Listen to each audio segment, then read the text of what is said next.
Hi guys, this is Sam and welcome to Winged Logic. Today we have an advanced vocabulary lesson, and since we are deep into February, it's time to talk about Carnival, which is a festive season that we don't actually celebrate much here in England, but since it's deeply embedded in other cultures and countries, and I personally like it, I thought I'd use it to teach you some advanced vocabulary and to give a general smattering of it to those of you who don't actually know what Carnival is.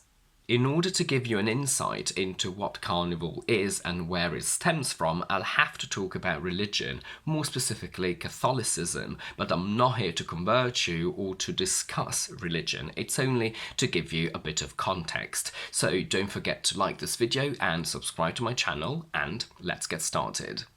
Carnival is a Christian event that predominantly tends to be celebrated in Catholic countries, which is why we don't observe it much here in England, as the state religion is the Church of England, which is Anglican. We will start from Easter and then work our way back to Carnival.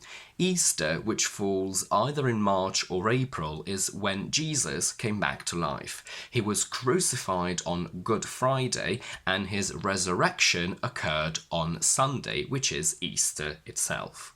The Thursday before Good Friday is when Jesus had his Last Supper, which is his last meal with his apostles.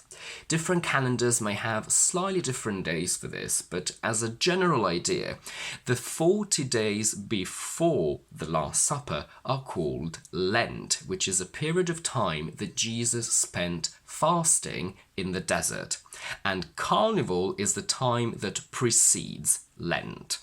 While Lent is a time of penance, sacrifice, and moderate fasting for those who want to do it, Carnival, which is celebrated at different times depending on the country, is a time of parties and indulgence in preparation for the restrictions imposed by Lent.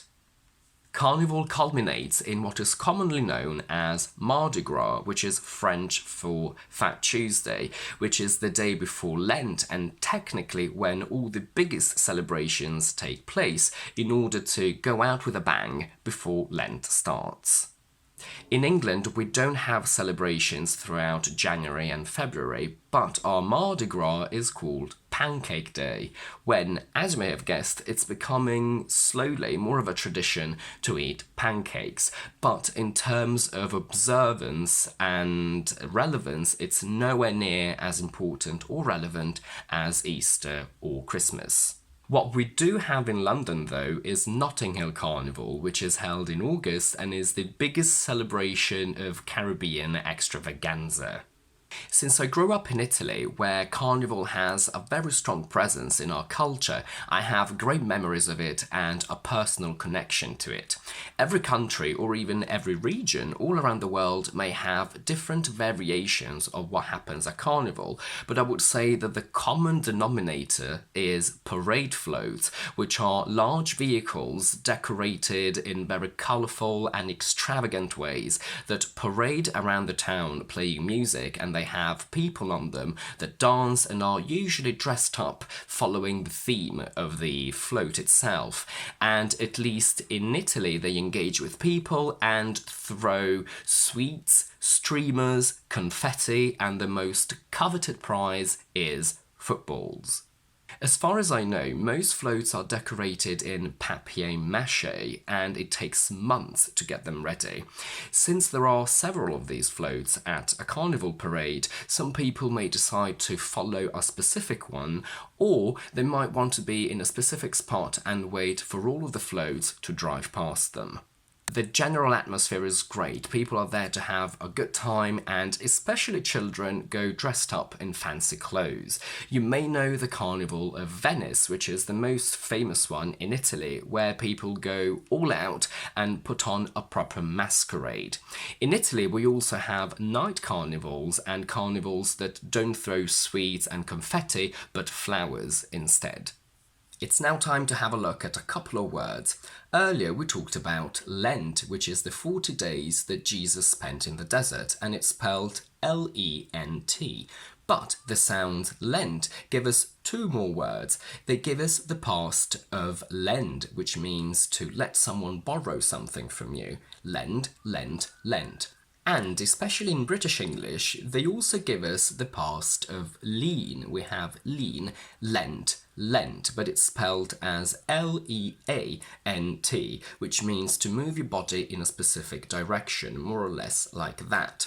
It's also lean, leaned, leaned, but as I said, in British, we tend to prefer lent.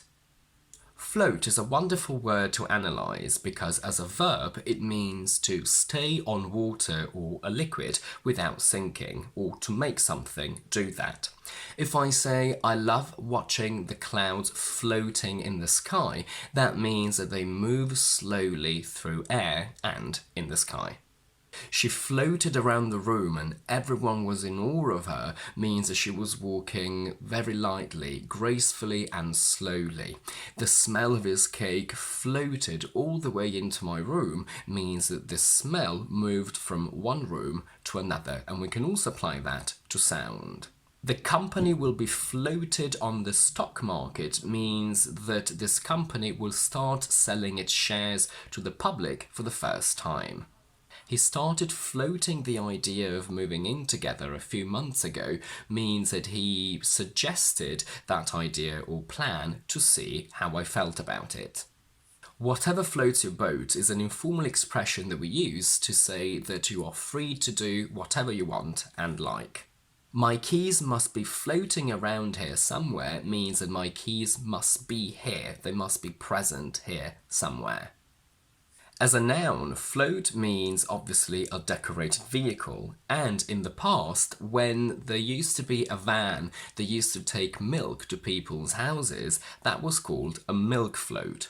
It's also a general term to indicate an object that helps you float in water, and for fishing, it's the element that floats on water and then sinks when you catch something. It's also the idea of selling shares of a company to the public. And it also refers to a small amount of money that you leave in a restaurant or a shop, so you have some change to give your customers the next morning. And that's it for today. If you like this video, please don't forget to give it a thumbs up and to subscribe to my channel down below. And do let me know in the comments how your country celebrates Carnival, if it celebrates it at all. I will see you next Thursday and Monday with my quick vocabulary videos, and on Tuesday with my next explanation one.